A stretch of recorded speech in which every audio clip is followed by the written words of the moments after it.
자, 요번에 살펴볼 곳은 원대 사회와 경제 부분을 이제 볼게요. 자, 난이 중 몇 페이지 펴보시냐면요. 235 페이지 펴보겠습니다. 자, 원의 제도는 외형상 중국적인 통치 체제인 듯하지만 실제 중국 왕조의 관료제 지배와 달랐다. 그 원나라에서는 중앙과 지방행정 중추를 담당했던 것은 유목 귀족층이었는데 이들은 징기스칸의 정복 사업을 뒷받침한 군사의 원천이기도 했다. 그래서 군사 제도는 천호, 백호자였으며 그다음에 금나라 맹한 모국과 마찬가지로 몽골의 부각지는 십진법적 군사 및 행정 조직을 편제한 것이다. 자, 천호와 백호의 장에게 충성을 서약한 장령이 임명되었고, 장에는 이제 충성을 서약한 장령이 임명되었고, 이들의 지위는 세습되어 징기스칸 일족과 함께 유목 귀족층을 형성하고 몽골의 종실과 신하 관계가 형성되었다. 자, 이들 외에도 정권에 참여할 수 있었던 건 생목인과 한인세우였고, 이들은 이제 정복 과정에서 몽골 정국과 특수한 관계를 이제 뭐냐면 여서인데 이 특수한 관계가 이제 앞에서 말하는 근각이라는 거예요. 근각. 근각. 이 근각은 몽골족 그다음에 생목인 한인 세우들이 몽골 제국을 형성하는 과정에서 결합된 관계의 근각이고 되게 이제 친인척 관계로 해 갖고 또 형성이 됐다. 이렇게 보면 되고 이들이 이제 이 근각을 통해서 고관직의 다수를 이제 차지했다. 이렇게 이제 이해해 두시면 되겠습니다. 일반 중국인은 정권에 배제되었다. 그러니까 생목인이란 아랍인 혹은 유럽인이라고 이제 의미한데 또한 지방의 각 그 학점 기구에는 감독관인 다루 가치가 파견되기 때문에 송대 관료 임용제도 확립되었던 과거제는 그 의의가 잃고 폐지되었다. 자, 그래서 이제 그 후에 이제 잠깐씩 이제 시행됐지만 합격자 수는 똑같이 분배됨으로써 수가 적은 몽골족과 생목인에게 압도적으로 유리했다. 자, 이렇게 한족을 정권에 배제하고 정복왕조로서의 당당한 모습을 보인 원조는 사회 법제와 문화면에서 한족에 대한 대항 의식을 보였다. 자, 원조는 이제 지배하의 인민을 네 등급 구분하는데 국종인 몽골족과 생목인은 1등급과 2등급으로서 지배층이 형성됐고요. 그 다음에 권한인, 여진인, 한인, 고려인, 하북 지역의 옛 영토에 있었던 사람들 한인, 남송치하에 이제 있었던 것을 남인 이렇게 피지배치로 구성되었으며 각각의 본속법에 따라서 통치했다. 그러니까 여기는 각각 예전에 이제 그 통치했던 그 법들 있죠. 그러니까 이제 유목식 제국의 법이 아니라 정주 국가의 각 민족들의 법들을 통해서 통치했다. 자, 그래서 이런 차등적인 대우 기준은 대정복 시 협력 정도에 따랐다. 협력과 정복의 순서에 따라서 이제 이렇게 형성됐다. 이렇게 보시면 되겠습니다. 자, 이것이 몽골 지상주의와 다른 것이면 두말 필요가 없다. 특히 남이는 1220만 호 중에 1000만 호도 수치로 압도적인 것을 차지해서 80%가 차지해요. 각각 차별받았고 이에 반해 생목이는 소수지만 원조 치하의 중국에서 준몽골족으로서 특수한 사회집단이 형성됐으며 군사행정, 특히 재정 부분에 중용되었다. 실로 몽골 제국의 강대한 정복지 지배가 가능했던 것은 생목이 뛰어난 국가 경영 능력과 경험 덕분이다. 자, 재무 관료로 유명한 마흐마드와 상가가 그 대표적인 인물이었다. 자, 원조는 중국 전역을 지배한 지배 왕조, 정복 왕조였지만 한인과 남인들이 각각 다른 통치 방식을 종용했다. 한인은 이미 정복 왕조인 금주의 지배를 100년 동안 남짓받았으므로 이민적 통치의 기반이 갖춰져 있었지만 강남은 아무리 무력이 강한다 해도 하부의 통치 방식이 그대로 적용될 수 없어 기본적인 제도 모든 남성권을 다 쓰겠다. 그래서 그걸 이제 볼 수 있는 게 그 앞에서 얘기한 것처럼 이거 세금 제도라고 볼 수가 있죠. 분탄세 도입하다 너무 강하게 반대하다 보니까 이제 100% 양세법을 이제 했잖아요. 자, 남북에 공통적으로 적용되는 제도는 행정구역과 잠지제도, 그 다음에 그 통화제도 정도 불과했다. 결국에는 원조의 중국 통치는 하북에 국한됐을 뿐이고 강남 지배는 충분히 간출되지 못했다.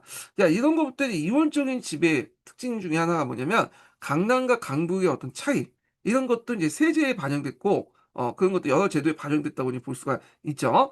자, 그 다음에 이제 원조는 중국의 이제 정통적인 유교 문화에 대해서 극히 냉정한 원주의 궁중과 몽골족은 원조는 원나라 조정은 중국의 정통적 유교 문화에 대해서 냉담해 원주의 궁정과 그 몽골족은 남아군을 신봉했으며 당시의 국제어는 파르시아였다.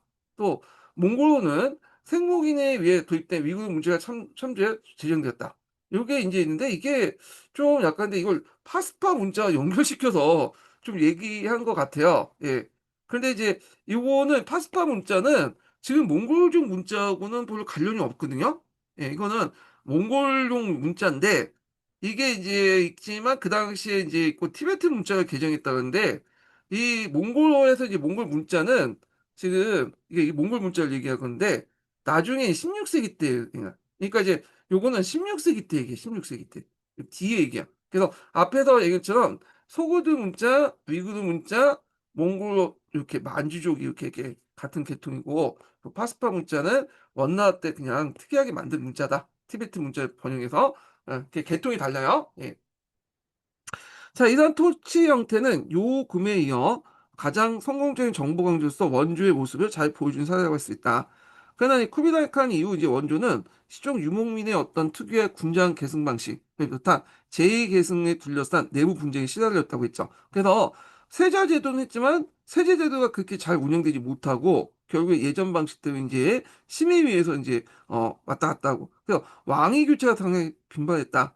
자, 여기에다가 이제 황제가 라마굴 신봉에 사원과 불탑 건설하고 법회를 개최하는 등 막대한 국고를 수모해 재정이 이제 악화되었다.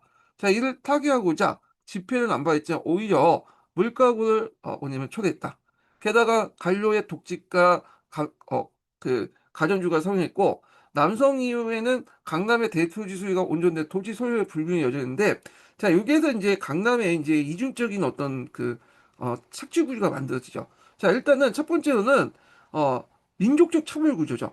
그래서 앞에서 말처럼 강남인들이 더 수가 많고 문화적 경제에 뛰어난데 불구하고 차별당했잖아. 거기에는 민족주의 어떤 반감, 민족주의적 반감이 있고 그다음에 강남이 이게 이제 예전에 남송 정부 이전까지 쭉 해서 뭐 그 토지 소유의 불균형이 많이 났거든요. 그다음에 지주전호제가 상당히 다른 지보다 되게 발달했는데 대토지 수도 많고 그러다 보니까 이제 이런 것들이 또 그 강남 안에 있는 계층적, 계급적인 어떤 불만, 다툼, 계층적인 다툼, 이런 것들이죠. 근데 민족 간의 다툼과 계층적인 다툼이 나중에 원나 말기 때 농민반란에 반영됐죠. 그래서 농민반란이 두 가지 성격이 있는데 강남에서 일어난 농민반란이 반원적이고 반지주적인 성격을 조금씩 띠고 있다. 그래서 주원장도 이제 이런 농민반란도 요 초창기 때 모습이 보이죠. 물론 주원장은 반원적인 모습을 강조했지만 나중에 반지주는 포기했죠. 예.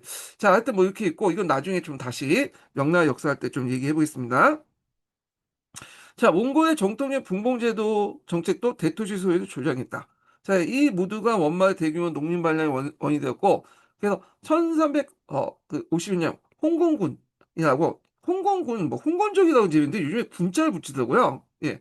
적이라고 하면 좀 약간 이제 낮춰서 얘기하는 것 같아서, 뭐 정통체제, 홍건적이, 홍건군이라고 얘기하는 것 같은데, 적이라는 게 좀 반란이라는 의미잖아요. 근데 반란이 아닐 수 있죠. 이게 뭐, 정당한 의사일 수 있죠. 의사표일 수 있고 거봉일 수 있는데 이걸 좀 반란이라고 하면 그러니까 홍건군이라고 이름 갖다 붙인 것 같아. 그래서 홍건적이라고 할게요, 저는요. 예, 이거 편해. 제가 배울 때는 홍건적 그랬거든요.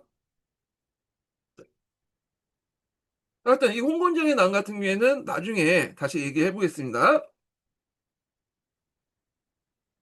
자, 그다음에 원대 동서문화 교류를 보겠습니다. 자, 여기 원대 동서교류 문화를 보는데, 요거 이제 예전에 아까 지금 했던 것들이거든요. 그래가지고 중요한 것만 볼게요. 예.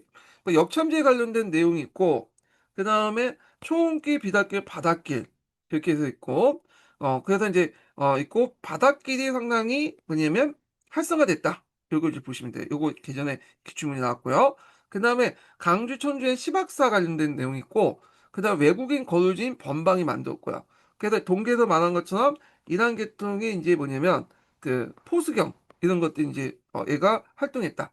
자, 그다음에 그 밑에 보면 초원길에 따라서 이제 많은 사람들이 왔다 갔다 했다. 뭐 있는데 그 앞에서 얘기한 카르피니니 그다음에 또 누브르기니 이렇게 있는데 요게 이제 그 카르피니가 썼던 유명한 책이 뭐냐면 우리가 타타르이라 부르는 몽골 역사 이거 있고요. 그다음에 누브르가 이제 초원길에 따라서 이거 기준이 나왔죠. 로보로크 여행기가 있다. 이렇게 이제 보시면 되겠습니다. 아, 이게 아니라, 네.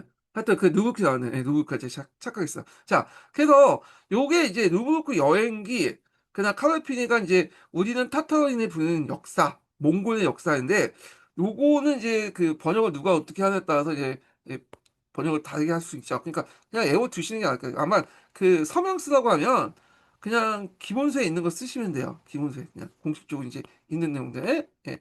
요거 있고. 자, 그래서 요 두 개의 이제 그 사료, 그러니까 동방광문호까지 한번 좀 보세요. 이거 책이 나올 수 있어 가지고 일단은 요거 좀 보겠습니다. 잠깐만요. 관련된 내용을 한번 이제 좀 보고 넘어갈게요. 요거 인제 그냥 읽는 것보다는 좀 구체적으로 아시는 게 더 필요할 것 같아서. 예. 동서 교류사에서 이 책이 교과서에도 언급돼 있죠. 그래서 아까는 이제 주로 그 책의 저자와 관련된 내용이고 요건 책과 관련된 내용을 이제 좀 보겠습니다. 예. 자, 책과 관련된 내용을 이제 집중적으로 볼게요.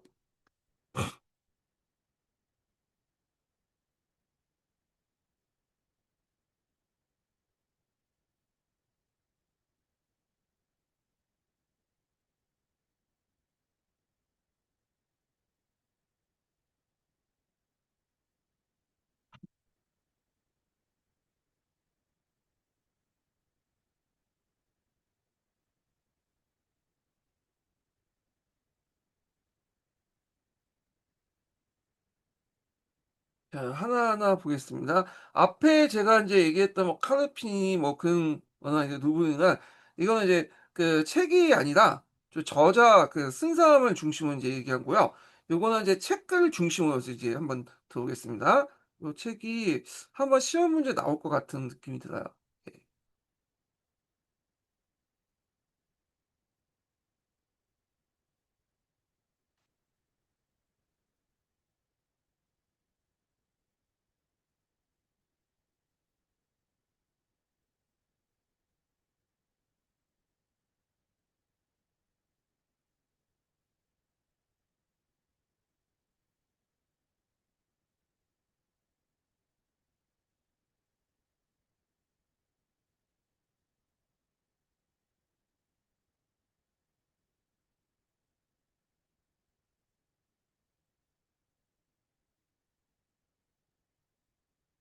네, 이미지에 소개된 세 권의 책은 13세기 팍스 몽골리카, 팩스 몽골리카 시대에 유럽인이 몽골 제국을 직접 방문하고 남긴 서양의 역사에서 가장 중요한 3대 동방 여행기입니다. 각 책에 대해 자세히 설명해 드리겠습니다. 샵샵 1. 우리가 타타르인이라 부르는 몽골인의 역사 플라노 카르피니. 저자 및 배경 조바니 다 피안델 카르피네, 조바니 다 피안델 카파인. 통칭 플라노 카르피니는 교황 인노첸시오 4세의 명을 받은 프란체스코의 수도사입니다. 당시 유럽은 몽골의 침공에 엄청난 공포를 느끼고 있었습니다. 교황은 몽골의 정체와 의도를 파악하고 가능하다면 기독교로 개종시키기 위해 공식 사절단을 파견했는데 카르피니가 그 책임자였습니다. 핵심 내용 및 의의 이 책은 단순한 여행기가 아니라 교황에게 제출하기 위해 작성된 체계적인 정보 보고서입니다. 군사정보, 몽골군의 조직, 무기, 전략, 전술 등을 매우 상세하게 분석했습니다. 이는 유럽이 몽골이라는 거대한 위협에 대비하기 위한 핵심 자료였습니다.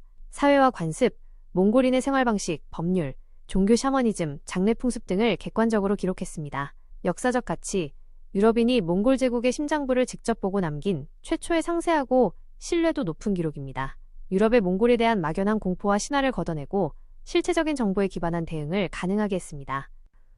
샵샵 2. 루브룩 여행기 윌리엄 드 루브룩. 저자 및 배경 윌리엄 드 루브룩. 윌리엄 드 루브루크은 프랑스 국왕 루이 9세의 명을 받은 프란체스코의 수도사입니다. 카르피니의 여정 이후 몽골에 대한 보다 깊은 이해를 위해 파견되었습니다.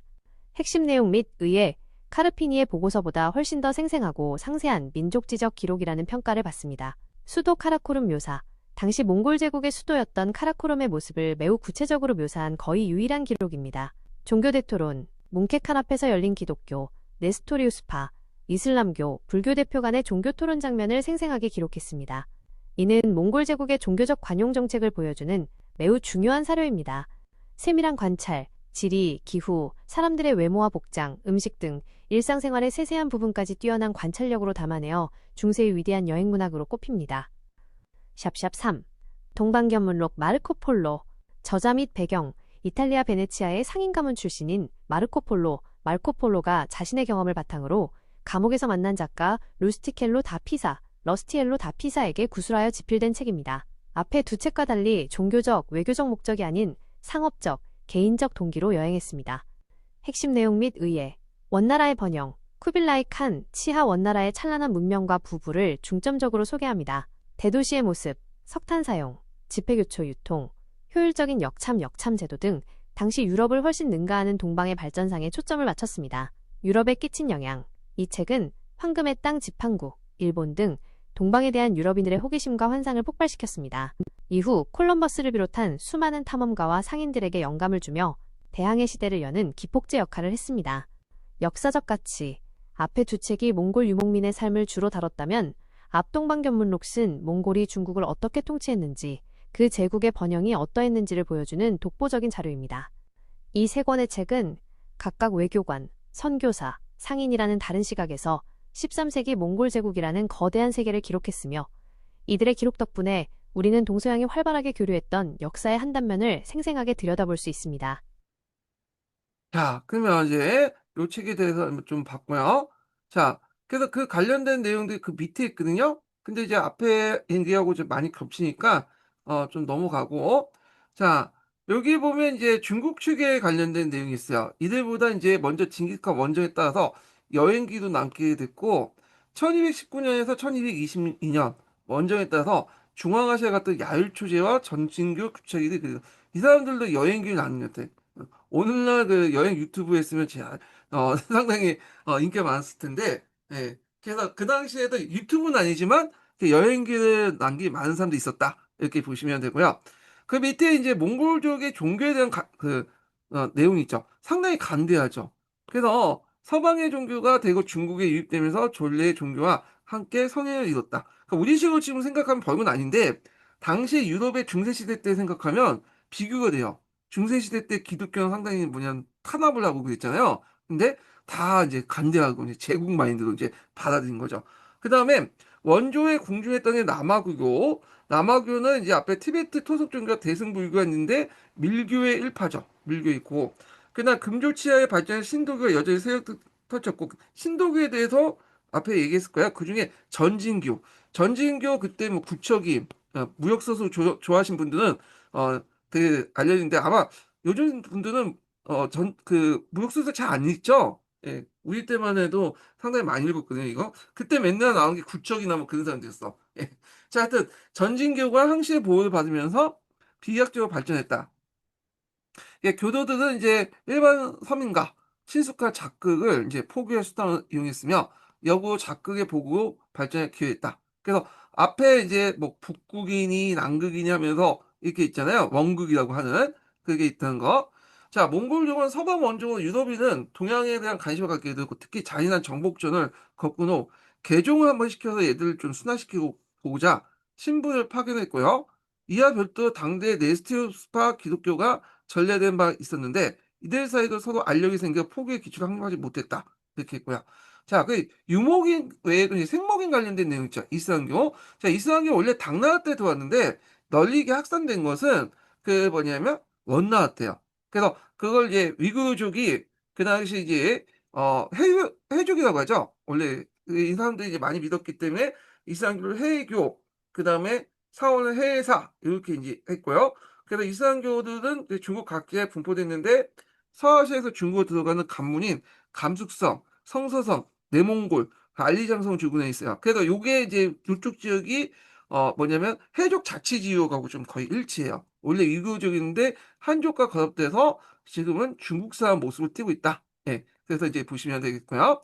자, 그 이슬람교들은 생목인 중에 문화적으로 가장 우수했기 때문에 천문과 역법 및 자연과 관련에 중국에 영향을 끼쳤고요. 그래서 이제 역법 관련된 내용들 만년역이라든지 이런 것들 있죠. 해역이라든지 이런 것들이 다 이슬람 역법과 연결돼 있고, 이슬람 역법을 만들어 가지고 역법에 영향을 받아갖고 만든 게 수신역이죠. 이거 우리나라하고 이제 연결돼 있죠. 요거는 이제 앞에 언급했고, 그다음 지도 제작법도 되게 발달됐는데, 원래 이제 아라비아에서는 그러니까 이슬람교에서는 메카를 뭐냐면 숭배를 하는 게 있잖아요. 메카를 이제 그쪽에서 절을 해야 되고, 그 다음에 일생에 한 번씩 이제 메카 순례가 필요하죠. 그러니까 그때는 방향 위치나 그 가는 방향 같은 거 있잖아요. 가는 위치나, 그 다음에 이제 지도가 필요해. 그래서 지리학이 발달할 수밖에 없고, 또 이스라엘 상인들은 또 뭐냐면 멀리 대상, 무리를 지어가지고 이제 왔다 갔다 하면서 이제 물건을 팔고 그랬잖아요. 또, 그렇기 때문에 또 지리가 필요하죠. 그래서 이 이슬람교는 안에서 이 지리학이 발달될 수밖에 없어. 예, 그런 것들이 이제 뭐냐면 우리나라나 중국에도 영향을 줬다. 이렇게 이제 보시면 되겠습니다. 그 다음에 또 이스마일가 제정 해외포, 여기 학위가 있고 남성 정부에 큰 역할을 했다는 거. 반대로 이제 중국의 문화가 서방어 이제 전략인데 송원대 시대 나침판이 서아시아 전해되면서 후에 유럽의 항해수에 크게 기여했고 도자기 제작 기술이나 인쇄술이 서유 전파도 동서문의 교류 3분. 인쇄술이 서유에 전파됐다는 건 저도 잘 모르겠는데 어떤 책에는 앞에 제가 읽기로는 서양사 개론 쪽에서는 그 얘기는 없던데, 자체적으로 만들어졌다고 그러거든요. 그래서 구텐베르크의 할자 인쇄술이 자체적으로 이렇게 만들어졌다고 이제 얘기하는데, 여기에서는 인쇄술이 서양 전파 관련된 내용이 있네요.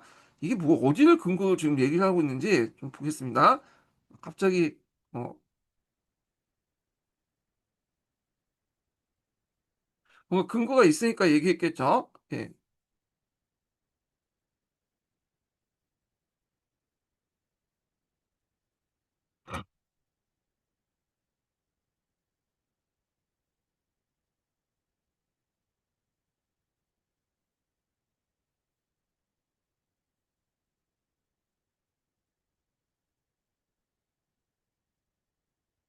서양사 궤도일 때 뭐 자체적으로 만들어졌다 그렇게 얘기했거든요. 거기 그 르네상스 시기에는. 근데 여기는 좀 다른 관점에서 이제 동양 중국사니까 다른 근거를 가지고 얘기한 것 같은데 여기는 또 그러네.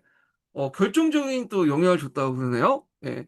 그래서 여기 보면 동양에 시작된 인쇄술, 목판 인쇄술, 뭐 할자 인쇄술 같은 거 있잖아요.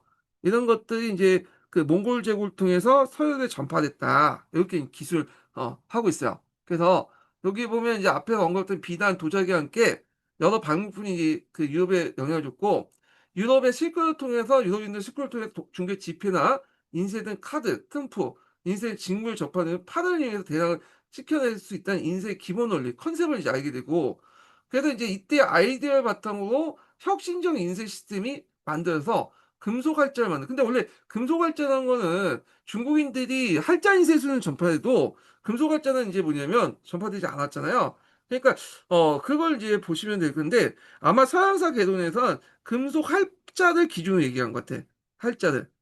근데 이런 금속 활자를 만드는데 이 컨셉, 개념을 줬던 것은 누구다? 중국이다. 물론 중국은 이제 활자 인쇄술에서 해도 뭐 고니 활자니 목 활자니 뭐 그런 걸 찍어내는 건데 근데 이런 활자를 통해서 인쇄를 할 수 있다. 그런 개념. 이런 것들은 중국 유럽에 영향을 줘서 요걸 이제 그 개념을 통해서 금속을 통해서 자기 스스로 이제 만드는데 서양사에서는 금속 활자를 이제 우리가 자체로 만든다는 거 여기에서는 할판의 어떤 그 개념을 우리가 줬기 때문에 너네들이 만든 거 아니냐 뭐 그런 논리예요. 예. 그래서 약간 이제 서양사 개론하고 그 중국사 개론 그 한의종의 시각이 좀 다른 것 같아. 그러니까 이쪽은 서양사 개론 서양인들 입장에서 본 거고 이쪽은 중국인들 입장에서 본 것 같아요. 예. 뭐 하여튼 이렇게 이제 있다는 거 좀 보시면 될 것 같고. 자, 그다음 명청시대로 넘어가겠습니다. 명청시대. 자, 명청시대. 명나라로 넘어갈게요. 자, 여기 넘어가기 전에 명나라의 이제 황제들을 좀 약간 살펴본 다음에 좀 넘어가겠습니다. 예. 자, 이 명나라 황제들이 있는데 여기 좀 볼게요. 명나라 황제들은 전반적으로 몇 명 제외하고는 다 무능하고 그래요. 그래서 여기 보시면 이제 그 시험 문제에 나오는 황제들도 뭐 한 개가 있죠. 대부분 되게 무능하고 외척 한가운데 날뛰고 그런 시대였거든요. 근데 좀 눈여겨볼 게 뭐냐면 명청시대 때 이제 그 황제를 칭호를 부르는 명칭이 좀 달라지기 시작했어요. 예전에는 그 황제를 부를 때 묘를 가지고 불렸잖아. 고종, 태종, 뭐 이런 식으로. 물론 이제 명청시대 황제들도 묘가 있긴 있어요. 예, 묘가. 예, 묘가 있는데 그런 식으로 이제 부르는 게 보다는 명청시대 황제들은 주로 일세 일원제를 실시해요. 이거 일제 일원제인데 일세 일원제를 실시했다. 그러니까 한 명의 황제가 한 개의 연호를 사용했던 식이야. 예. 그러다 보니까 이제 물론 예외는 좀 있긴 있는데 대개 보면 연호 플러스 제 이런 식으로 부르죠. 이제 묘보다는. 그래서 예를 들어 홍무제는 홍무만 사용했고 그다음에 홍의제는 뭐 홍의만 사용했고 강의제는 강의만 사용했죠. 그래서 이제 이런 식으로 이제 불렸던 거고요. 자, 그다음에 다만 예외적으로 이제 이때 영종이라는 얘가 있어요. 영종은 이제 두 개의 연호를 사용했는데 한 번 잡혀갔다가 풀려났고 다시 쿠데타를 통해서 집권했잖아요. 그러다 보니까 정통, 그다음 천수 두 개의 연어를 사용하기 때문에 물론 정통제, 천수제 이렇게 부르는 것도 있지만 되게 이제 헷갈리잖아. 그래서 이제 영종이라고 해서 이제 묘를 불려요. 이거는. 그래서 이걸 제외하고는 대부분 영정시대 황제들은 이렇게 주로 이렇게 일세 일원제에 따라서 만력제, 홍치제, 홍의제 이런 식으로 부른다. 이렇게 이제 보시면 될 것 같고요. 그러면 여기에서 좀 시험 문제에 나오는 황제들은 어떤 황제냐 몇 개 정해져 있어요. 자, 일단은 1대 황제였던 홍무제 이 사람 나오죠. 그 다음에 이제 영락제 이 사람도 많이 나와. 정화의 대원정 못해갖고 여러 가지 정난의 병 같은 건 이제 쿠데타를 통해 집권했잖아요. 그 후에 이제 황제들은 벌벌이 없어. 벌벌 없는데 대부분 어리거나 무능하거나 한간에게 노란하거나 그런 황제들이요. 그래서 이제 다만 이제 여기에서 좀 무능하지만 그래도 제일 무능한 황제 이 영종. 영종 때 그 뭐냐면 시험인데 이거는 토목분해 변 때문에 일어나요. 토목분해만. 예. 요건 뒤에 좀 얘기하고요. 그 다음에 쭉 넘어가면, 세종 가정제인데, 가정제는 뭐, 그게 명나보다는 뒤에 이제 해석판관 아시죠? 해석판관. 그 문화대혁명을 일으켰던 해석판관 할 때 해서가 이제 명랑 갈리거든요. 그때 이제 뭐냐면 황제가 가정제였어요. 예, 요 정도 네, 근현대에서 관련된 거고 그 다음에 좀 그래도 이제 나오는 게 신종 만력제야. 근데 만력제 때인데 얘가 유능해서보다 얘는 제일 무능했어요. 명나라가 멸망한 원인 중에 하나가 여러 가지 있겠지만 정치를 볼 때 제일 무능한 황제들이 제일 오래 살기 때문에 망한 것도 있고 이 만력제가 거의 40년 넘게 통치했어요. 근데 이 사람이 어릴 때 이제 즉위했기 때문에 실제 어릴 때 한 10년 동안은 장거정의 어떤 개혁 정치였죠. 그러니까 이 장거정, 일조폰법 관련돼서 시험 문제 많이 나오죠. 그러니까 만력제가 아니라 요 장거정의 개혁 정치 관련된 데서 나왔고요. 그 후에는 뭐 벌벌이 없고 다만 이제 마지막 황제가 이제 순정제라는 사람이 있어요. 의종. 네. 이 사람이 이제 뭐냐 이때 이자성의 난이 있죠. 이자성의 난. 이자성이 당하고 거기서 이자성이 공격받고 거기 이제 그 경산 거기 보면 작은 성 그 뒤에 경산이 있거든요. 거기에 목매다 죽는 황제고 우리나라에서도 요게 좀 유명한데 그 명나라 망한 다음에 그 제사를 지내는 두 명의 황제가 있잖아. 하나가 뭐냐면 만력제하고 숭정제죠. 얘네들 만력제는 우리나라를 도와줬잖아. 임진왜란 때. 그리고 숭정제는 마지막 황제이기 때문에인데 요 만력제와 숭정제 제사를 상당히 지내고 거기에 이제 뭐 그 위패를 모시는 사당도 만들어 놓고요. 예. 그래서 이제 조선 중화주의 이런 것들을 볼 때 이제 얘기를 할 수 있는데 아니, 조선 중화주의는 아니겠다. 저기 뭐냐면 그 중국 그 청나라에 반발하는 그런 것도 있죠. 그래서 북벌론 얘기할 때 그런 내용들이 나와요. 노론들이나 뭐 남인들이 뭐 그짓 하고 있는데 자 그래서 이런 거가 관련돼서 시험 문제 나온 게 한국사 관련돼서 봤던 거고요. 그래서 시험 문제는 일단 홍무제, 영락제, 그 다음에 만력제, 요 3대 황제가 집중적으로 공부를 해두시면 돼요. 그래서 태조, 성조는 그 자체 황제들 이제 정책이고, 만력제는 요 장거정의 일조폰법. 이렇게 이제 이렇게 해서 세 명의 황제를 이제 뭐냐 정치사에서 공부를 해두시면 되겠습니다. 나머지 황제들은 비리비리합니다. 그냥 벌벌이 없어요.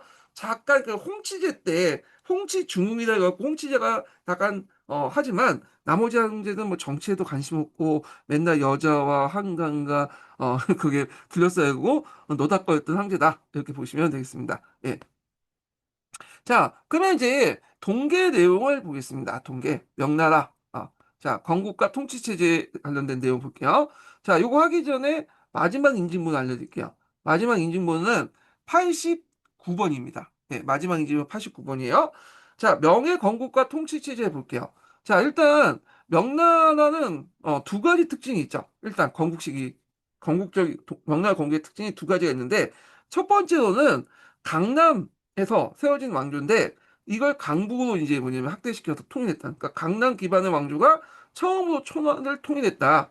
그래서 처음에 수도는 남경이었다가 나중에 북경 옮기잖아요. 이게 이제 그 뭐냐면 첫 번째 특징이고요. 자, 명나라 건국의 특징 중에 하나가 뭐냐면 이 건국자죠. 이 주원장이에요, 주원장.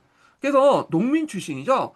그래서 이 농민 출신으로서 이제 황제가 됐던 사람이 딱 두 명이잖아요. 한나라 유방하고 명나라 주원장. 예, 명나라 주원장은 어릴 때 지지공사로 살았어요. 지지공사. 예. 그러다가 이제 농민반이나 홍건적인 반란에 들어가서 국가를 세웠던 사람이다. 입지전전한 인물이다. 예. 그래서 요거 좀 이렇게 기억을 해두시면 되고요. 자, 그럼 원나라, 명나라 이제 그 어떤 교체 역사적 의미를 볼게요. 요거는 뭐 그냥 중간적 판단이니까 시험 문제 안 나올 것 같으니까 중요한 부분만 볼게요. 자, 중국의 역사에서 수많은 왕조 교체가 있었으나 원명 교체만큼 그 역사의 성격이 뚜렷하게 부각되는 예도 드물다.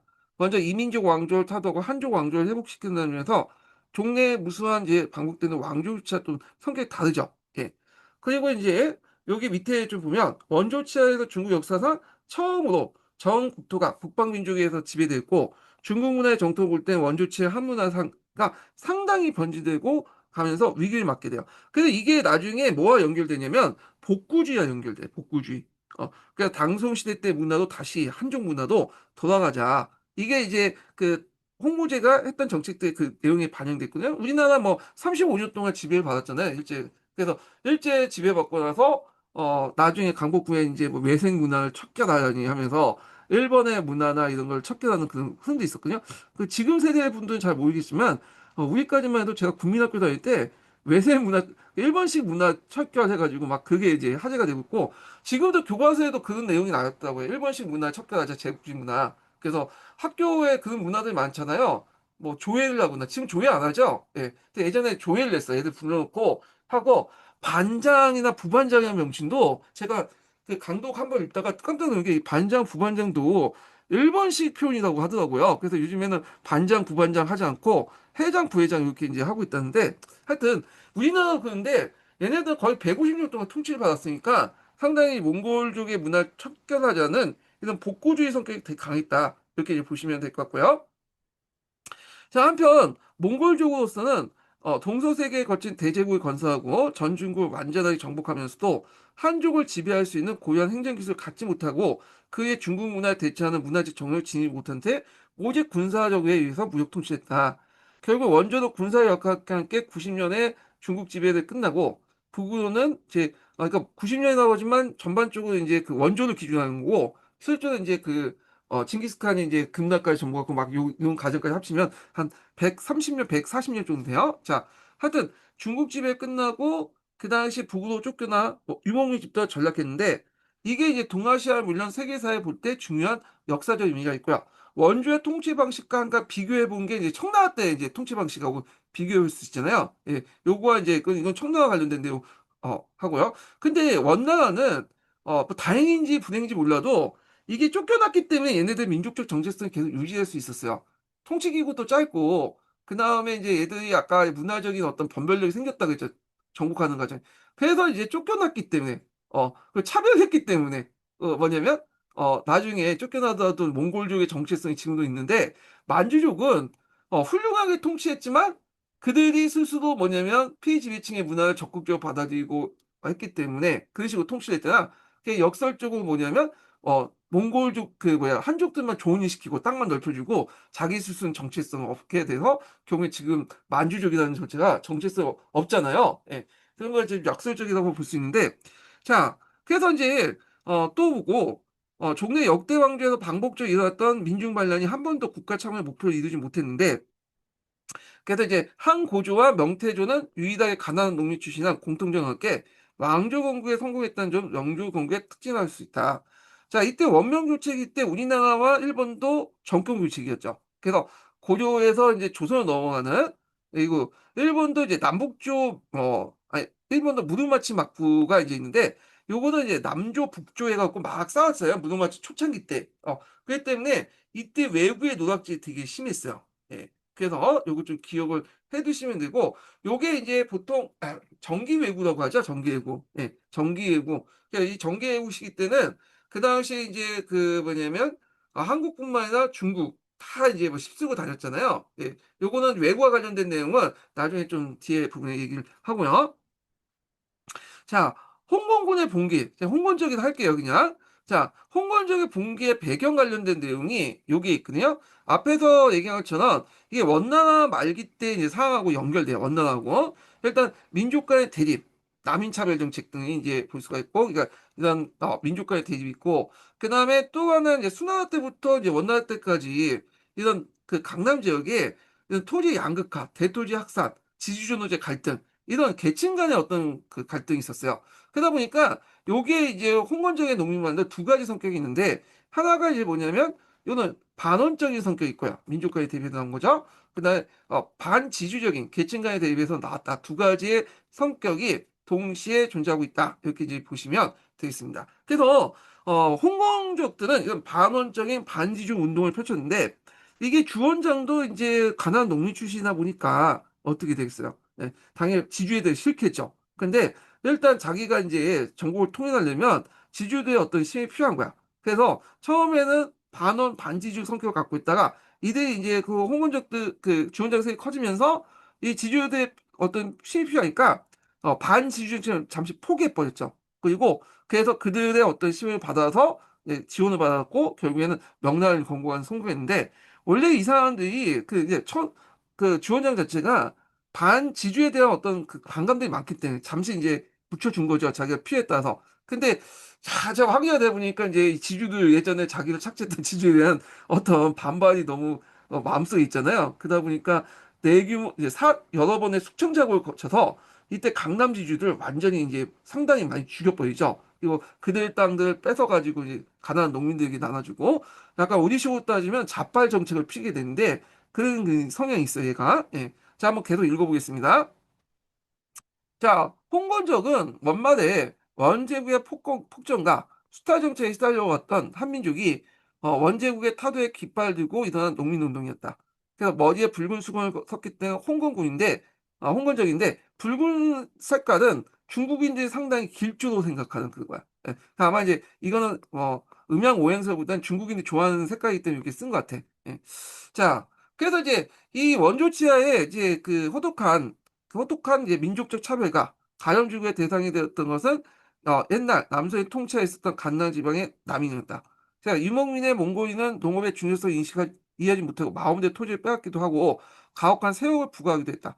그리고 농민은 정복자의 몽골과 그밖의 지주, 상인, 대자봉의 이중적 수탈을 받으면서 비참한 생활을 하였다. 자, 홍건적인 민족적인 차별을 정하는 반원적 성관계 계급적 모순과 함께는 반지juk 운동의 전개한 배경이 여기 있다. 이렇게 그죠. 그래서 이 홍건적들은 이제 누구부터 했냐면 요 할리마, 그다음에 그 유복통 이렇게 했는데 원래는 이제 한산동이라는 백년교 교주가 있었어요. 백년교는 이제 그 미륵 화생사상을 바탕으로 한 그런 종교인데 이때 이제 한상동이 그 당시 자신이 미륵불 한생이라고 하면서 이제 떡을 다녔고 요때 이제 신도의 유복통이 한상동을 송시종의 8세손. 왜냐, 송나라라고 해야지. 원나라 이제 반감이 맞던 사람들에게 이렇게 인기를 끌 수 있잖아요. 그래서 선조가 반란을 일으켰는데, 사전에 발각돼서 한상동이 처형됐어.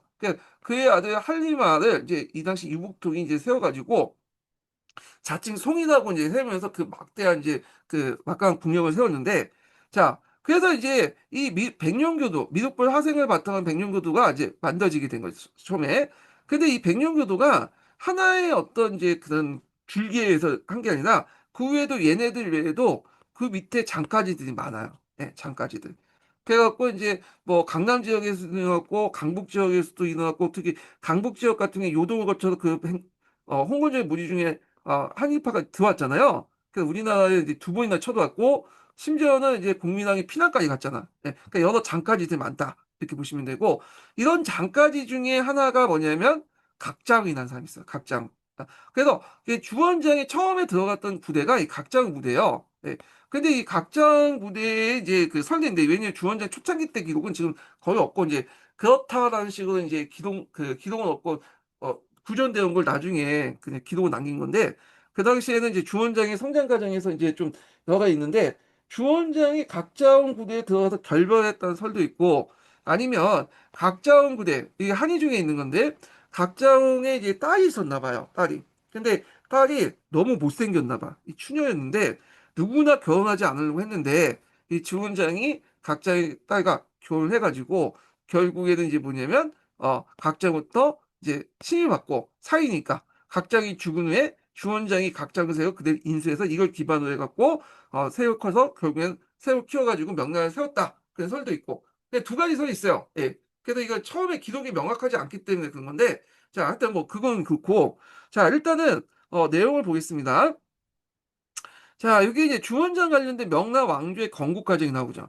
자, 명태조는 주원장은 안희성 호주의 가난한 농민 출신인데, 그래서 이제 여기 그 명말 때 농민 반란 때 25세 각장 군대에 이제 가담하여 두각을 나타나기 시작했다, 이렇게 이제 보시면 돼요. 자, 이때 원말 때의 농민 운동은 뭐 이게 각장 부대는 이제 홍건조 그 계열이고, 그 외에도 뭐 여러 계열도 있어요. 방국진도 있고, 그다음에 앞에 본진도 있고요. 네. 그 다음에 이제 기주에 서수희도 있고, 막 각자웅도 있고, 뭐 등등등등 있어요. 장사성. 그 중에 장사성 관련된 내용이 있는데, 이게 강남의 장사성 세력이 되게 컸거든요. 예. 그래갖고, 그때 원나라가 이 장사성을 반란을 진압하는 과정에서 고려의 이제 원조를 요청했어요. 그때 공민왕 때거든. 그 공민왕이 그 당시 뭐 채용이라든지 이런 사람들 보내가지고 원조를 해갖고 파견했죠. 그래서 그때 그 원나라 군대하고 그 당시 이제 고려군이 연합해서 장사성을 이제 공격하고 막 토벌하고 됐는데, 그때 이제 그 채영이 느꼈죠. 아, 원나라 군대가 예전에 원나라 군대가 아니다. 한번 해볼만 하다, 그런 생각을 해가지고 결국에 이제 나중에 채영이 돌아온 다음에 그걸 국민한테 이제 보고를 했죠. 원나라 군대 보니까 예전에 잘 나갔던 그 몽골의 군대가 아니다.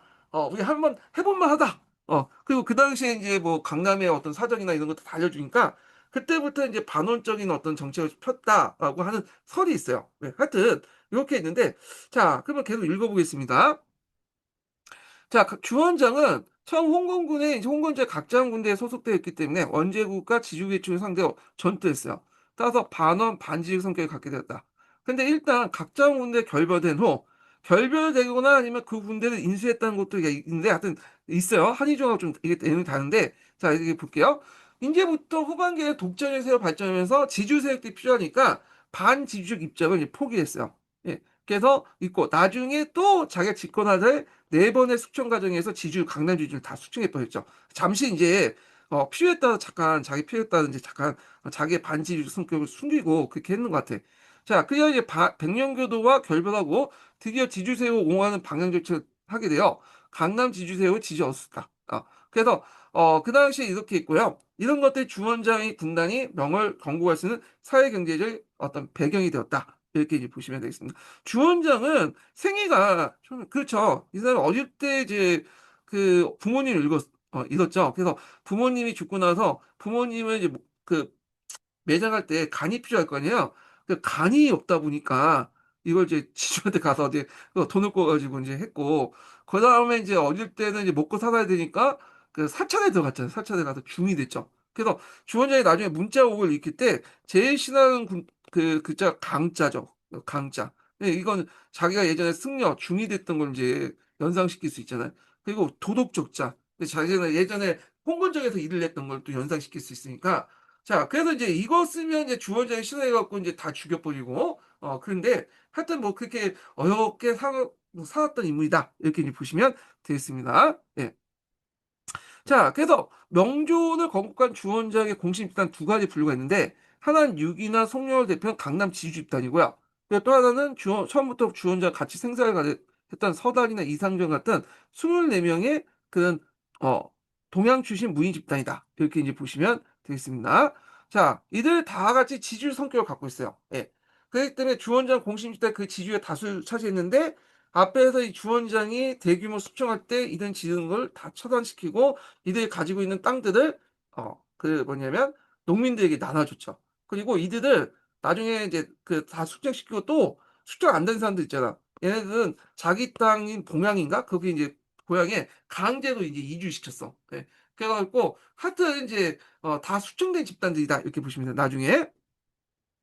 주원장은 국내 여러 세력들, 즉 서쪽의 진군항 집단이나 하북지의 홍건 농민군 한리마 유복동 집단, 그리고 그 당시 이제 절동의 방국진 장사성 세력을 정복한 후에 마침내 이제 1368년에 금능 남경이죠. 남경에 도읍에서 명을 창립했다. 그래서 앞에서 강남에서 일어난 세력들이 강북에서 뭐냐면 이렇게 이제 점령했던, 그 전국을 통했던 왕조가 금나라가 유일하다, 이렇게 보시면 될 것 같고요. 원래 수도는 금능, 남경이었는데 여러분도 알다시피 영락제 때 이 북경을 옮겼잖아요. 예, 그런 것들 이제 보시면 되고, 그래서 이 남경 좀 기억을 해두시고, 요때 남경이 경사라고 했어요. 경사. 예, 그러니까 경사는 수도의 일반 명사죠. 그래서 이렇게 있고, 나중에 북경을 옮기고 나서 경사는 이제 북경을 의미한 거죠. 북경을. 자, 청나라 때도 경사는 북경입니다. 이거 경사의 변 해갖고 예전에 그 위화단 운동 할 때 그 용어 관련돼서 좀 연결돼서 좀 보시면 될 것 같고요. 자, 그래서 중국 역사상 평민 출신으로 창업군주로 나라를 세운 인물은 한나라 고조와 명태조 두 사람뿐이다. 뭐 이렇게 보시면 되겠습니다. 자, 그다음 태조의 한계 독재 체제 강화 정책을 보기 전에 자, 요 관련된 한의종 관련된 내용을 좀 비교해서 좀 볼게요. 자, 여기 보면 한의종 관련된 내용인데 이렇게 볼게요. 자, 이민족 왕조의 원에 대한 반란의 와중에 일어난 명월 건국한 홍무제 중원장은 그 당시 안희성 빅농 출신에서 태어난 탁발성을 떠돌아다니면서 걸식하는 고생 끝에 백령고도 반란 국국 홍콩군의 일파인 각장군에 출신했다. 자, 각장은 죽은 후 그의 희화 부대를 장악한 주원장을 근거지로 남경을 확보하고 학자와 지식인들 받아서 백령고로부터 유교로 돌아섰다. 이렇게 있죠. 백령교는 좀 나중에 이제 볼게요. 이거는요. 자, 홍건군의 다른 일파인 징후양색을 타도하고 양자강 유역의 우세한 위치를 차지한 주원장은 오왕의 지위를 올렸다. 이렇게 이제 보시면 되죠. 그래서 여기에서 좀 보시면 각장군에 투신하고 각장의 주군의 그 시야 부대를 주원장이 근거했다. 요게 각장을 투신했다면 요 주군 후에 이제 그대로 이어받았다는 거잖아요. 근데 얘는 이제 좀 보면 뒤에 보면 두 가지면 각자 군다 결별했다고 그죠. 그럼 어느 게 맞는 거야, 이게? 그러니까 이게 기록이 정확하지 않다 보니까 이런 것들이 오류가 생기는 것 같아요. 예. 그러니까 이게 혼선이 생긴 것 같아요. 뭐 중요한 건 아니니까 너무 각장하고 연결돼 있다 이거 보시면 돼 그냥. 자, 그다음에 백령고로서 유교 들어왔다 이렇게 이제 있고, 자, 이게 백령고 관련된 내용인데 백령고도는 이제 정토신앙과 관련돼 있죠. 정토신앙은 미륵신앙하고 미타신앙 이렇게 두 개로 나눠요. 예. 그래서 미륵신앙은 다시 상생신화와 하생신화였는데 이 하생신화를 바탕으로 했던 미륵 하생사상을 바탕한 것이 뭐냐면 정토정이다. 이렇게 보이면 이거는 이제 우리나라뿐만 아니라 이 미륵 하생사상은 후에 이제 뭐 한일 중 공통적으로 나라가 어렵고 할 때 미륵불이 내려와서 우리를 구원해 주고자 메시아 사상이잖아요. 그래서 이것 때문에 이제 반란을 이런 걸 반란 뭐냐면 이런 걸 믿고 반란 일으킨 사람이 항상 왕조 말이나 왕조가 위기에 처했을 때 일어났어요. 그래서 원나라 때 백령교도 난이나 그 다음에 이제 뒤에 좀 이제 청나라 말기 때 일어난 백령교도 난도 다 이런 미륵 하생 사상을 바탕으로 했고 우리나라와 일본에도 그런 사상을 바탕으로 반란을 일으키는 사람들이 있었죠. 예. 그래서 왕조 말기 때마다 이제 뭐냐면 여러 차례 반란을 일으켰던 그런 세력이다. 이렇게 보시면 되고요. 요 아미타불 됐는데 아미타불은 아니고 이 미륵불이에요. 미륵불. 아미타불은 이 미타신앙이에요. 미타신앙. 잘못 적어놓은 거예요. 이거는. 예. 자, 그러면 이제 계속 한번 읽어보겠습니다. 자, 홍콩군의 다른 일파인 지훈양 세력을 타도하고 양자강 유역에서 우세한 위치를 차지한 주원장은 1346년 오왕의 지위에 올랐다. 이어 백령교와 무관한 반란군으로 역시 강남에서 오왕의 지위는 장사성을 토벌했다.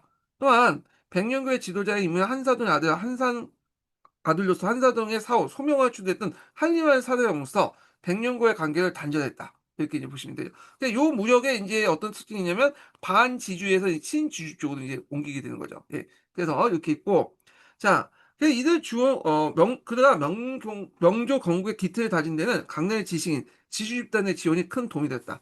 이들은 주원장 같은 공항 출신으로 시아 출신 장수가 더불어 명대 창업의 양대 공신 집단이 되었다. 예. 그 다음에 24인의 서달을 중심한 이런 공신 집단도 근본적으로 이들도 지주들이에요. 예, 이렇게 보시면 되겠습니다.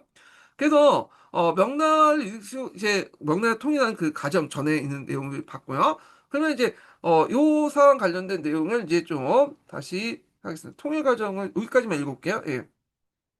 그야의 주원장은 시야에 몽골 토목을 승전을 올린 가운데 1368년 남경에서 한경에 잘 올려서 국호를 명으로 했다. 그래서 이 명으로 한 일에 여러 가지 설이 있는데 명교와 관련된 설도 있어요. 명교가 이 남아교잖아, 남아교란다. 자, 명교가 그 뭐죠? 조화수의 영향을 받은 게 뭐죠? 갑자기 생각 안 나네. 그러니까 조라스틱의 영향을 받은 그런 종교가 아니라 마니교. 마니교를 그 당시 명교라고 했는데 그 당시 명교가 이제 강남에 이제 확대됐나 봐요. 그래서 이때 주원자의 그 마니교 신자지 않냐, 명교 신자지 않냐서 명령을 이제 뭐냐면 세웠다는 설도 있어요. 하여튼 홍무라고 했다. 그래서 여기서 보면 이제 명청시대 때 일세이론제를 해갖고 그 한강자가 하나의 연호를 채택하는 가능이 됐기 때문에 이 한결칭할 때는 이제 묘보다는 주로 이게 연호를 칭하는 그런 것들을 하죠. 자, 하여튼 홍무제는 원의 마지막 황제를 몰아내고 북방 정보를 통해서 만주를 확보해 칼라코로 도망갔던 부군까지 멸망시키고 1391년에 운남을 방합해 천하통일을 위협을 할 수 있다. 그때 이제 마지막 황제가 이제 누구예요? 네, 순제인데 순제가 기양후의 아들이잖아요. 그래갖고 도망을 가다가 아니, 순재가 있는데, 순재가 부인이 기양후고, 그 기양후와 순재 사이에 태어난 아들이 있는데, 이 아들이 이제 나중에 부곤이라 부르는, 그러니까 원래 원나라인데, 우리나라에서는 이거 부곤이라 불러요. 그래서 부곤은 이제, 했는데, 곡반이 멸망하죠. 그래서 이제 이 부곤 세력은 나중에 오일라트하고 타타로 계열로 이제 나눠진데, 이들이 나중에 16세기 때 쳐들어온 게 북로라고 하는 계열이고, 특히 이 오일라트는 청나라 때까지 끝까지 계기죠. 그래서 이들 중간으로 하고 왔는데 이들이 이제 계속 공격받다 보니까 계속 이동해 신강 지역까지 이동을 해버려요. 예. 그래서 결국에 영락제 나중에 강이 걸룡제 가서야 간신히 지나버렸죠. 요거는 나중에 청나라 관련돼서 좀 얘기해 볼게요. 자, 그래서 이제 이게 주원장의 정책이 그 밑에 있습니다. 주원장의 정책도 예전에 한번 시험 문제 나왔기 때문에 되게 중요하죠. 예. 그래서 이 황제 독재 체제 강화 관련된 내용을 이제 좀 보겠습니다. 요거 이제 하기 전에 요 앞부분만 또 읽어볼게요. 예. 통일 과정을 제가 이제 읽지 않았거든요. 자, 명예태조가 직면한 가장 시급한 문제는 오랜 몽골 지배가 남긴 유목민주의 문화 유풍을 일소하고 한족 문화의 복구주의죠. 그리고 그 당시 이게 첫 번째이고, 그다음 두 번째는 원말일에 농민 반환된 항폐화된 농촌사를 재건한 문제. 그 이갑제 같은 거 실시했잖아. 세 번째가 그 항제 독재체의 구축. 그래서 이갑제 관련된 문제가 예전에 기출에 나왔고, 그다음에 항제 독재체의 구축도 예전에 명나라의 정치 구조 관련된 문제 나올 때 나왔죠. 자, 그 먼저 원의 세력을 일소하기 위해서 원의 순제를 대도에서 몰아낸 후 이어서 남서방에 남아있는 군사 집단을 공격해 운남을 이제 제한 전 중국을 평정했다. 자, 특히 북방 정부를 계속해요. 만주를 확보하고 그곳에 위성을 설치했다. 뭐 이렇게 했고 그 막부로 도망하여 칼라코로 도보적했던 북원이 고려 내통하자. 이때 고려는 그 당시 뭐냐면 친원적인 정책을 펼쳤죠. 예, 그 관련돼서 이인민 정책하고 예전에 연결돼서 보시면 될 텐데 이거는 제가 한국사 할 때 했고요. 그래서 이들 평정을 멸망시켰고 그 다음에 북원은 아까 쯤에 얘기한 도망가는 사람인데 순재와 그 다음에 그 기양하고 나온 그 아들 때까지 이제 그거 보시면 돼요. 그 운남의 기술내보자 이들 병합하여 마침내 전주를 통일했다. 통일 과정 관련된 내용이 있습니다. 자, 그 다음에 이제 뒤에 나온 게 이제 그 앞에서 얘기한 그 태조의 정책 관련된 내용인데 요거를 좀 한번 개관하고 나서 구체적인 내용을 좀 한번 보겠습니다. 예. 자, 요거 앞부분을 잘라가지고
자, 한번 주원장의 정책을 세 가지 방향에서 좀 개관해서 보겠습니다. 얘도 이제 재미나게 학습을 좀 할게요.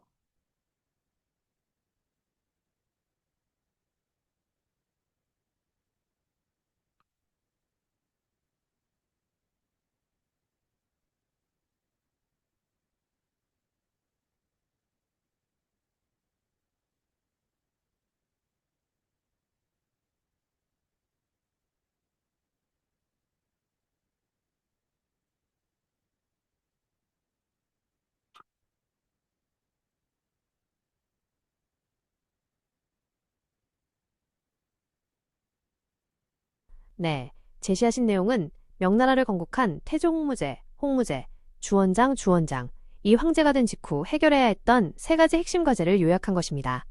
이는 원나라 말기 혼란을 수습하고 새로운 한족, 왕조의 기틀을 다지기 위한 종합적인 개혁이었습니다. 각 문제에 대해 주원장이 어떤 정책을 펼쳤는지 자세히 설명해 드리겠습니다. 샵샵 1. 몽골풍 일소와 한족 문화 부흥. 원나라는 몽골인 제일주의에 따라 약 100년간 중국을 지배했습니다. 이 기간 동안 몽골의 복장, 변발과 같은 헤어스타일, 언어 등 유목민족의 풍수포풍이 널리 퍼졌습니다. 주원장은 이를 오랑캐의 풍속으로 규정하고 한족의 전통 문화를 되살리는 것을 최우선 과제로 삼았습니다. 몽골 풍습 금지, 즉위 직후 몽골식 복장 호복, 변발, 몽골식 이름 사용을 법으로 엄격히 금지했습니다. 전통 복식 부활, 당나라와 송나라 시대의 한족 고유 의복 제도를 부활시켜 관리와 백성들에게 입도록 했습니다. 유교 이념 강화, 국가 통치 이념으로 성리학을 채택하고 과거제를 정비하여 유교적 소양을 갖춘 한족 사대부들을 대거 등용했습니다. 또한 백성들을 교화하기 위해 6가지 가르침이라는 뜻의 유교 육류를 반포하여 유교적 질서를 사회 전반에 뿌리내리려 했습니다. 샵샵 2. 농촌 사회 재건. 원나라 말기에는 황하의 범람과 같은 자연재해와 홍건적의 난을 비롯한 수많은 농민 반란으로 인해 중국 전역이 황폐해졌습니다. 농경지는 버려지고 인구는 급감했으며 사회 기반 시설은 모두 파괴된 상태였습니다. 농민 출신이었던 주원장은 국가의 근본인 농업과 농촌을 재건하는 데 총력을 기울였습니다. 토지 및 인구 조사, 정확한 세금 징수를 위해 전국의 토지를 측량하여 어린도책이라는 토지대장을 만들고 모든 가구를 등록하여 부역황책이라는 호적대장을 작성했습니다. 농업 생산력 회복, 전쟁으로 버려진 땅을 개간하는 농민에게는 세금을 감면해주는 등 적극적인 농업 장려책을 펼쳤습니다. 또한 제방을 쌓고 수로를 정비하는 등 대규모 치수 사업을 벌여 농업 생산성을 높였습니다. 이갑제, 리갑제 실시, 110가구를 하나의 리리로 묶는 지방행정제도를 만들어 세금 징수와 치안 유지를 효율화하고 농민들을 국가의 통제 아래 두었습니다. 샵샵 3. 황제 독재체제 구축. 주원장은 혼란의 시대를 끝내고 강력한 국가를 만들기 위해서는 황제에게 모든 권력이 집중되어야 한다고 믿었습니다. 그는 황제의 권위에 도전할 수 있는 모든 요소를 제거하며 강력한 독재체제를 구축했습니다. 제상제 폐지. 명나라 건국의 공신이자 제상이었던 호요용의 옥사를 계기로 1380년 수천 년간 이어져 온 제상제도를 완전히 폐지했습니다. 제상이 총괄하던 행정부 중서성의 권한을 황제가 직접 장악하고 육부를 직속기관으로 만들어 황제의 권력을 극대화했습니다. 특무기관 설치, 황제 직속의 비밀경찰이자 정보기관인 금의위를 설치하여 관리와 백성을 감시하고 반대 세력을 무자비하게 숙청했습니다. 대고 반포, 황제의 명령과 법률의 무서움을 알리는 법전인 대고를 만들어 탐관오리를 비롯한 범죄자들을 가혹하게 처벌할 것을 명시하고 황제의 절대적인 권위를 과시했습니다. 이러한 정책들을 통해 홍무제 주원장은 원나라의 유산을 지우고 농업 중심의 안정된 사회를 재건하며 황제가 모든 것을 통치하는 강력한 중앙집권적 전제군주 국가인 명나라의 기틀을 마련했습니다. 예. 자, 그래서 명나라 이제 그 홍무제 정책 관련된 내용인데 볼 텐데요. 근데 이거는 좀 약간 다음 시간 하겠습니다. 이게 너무 설명이 길어가지고 여기서 끊는 게 나을 것 같아요. 예. 오늘 강의 듣느라 수고하셨고요. 홍무제 정책은 내일 다시 진행을 하겠습니다. 예.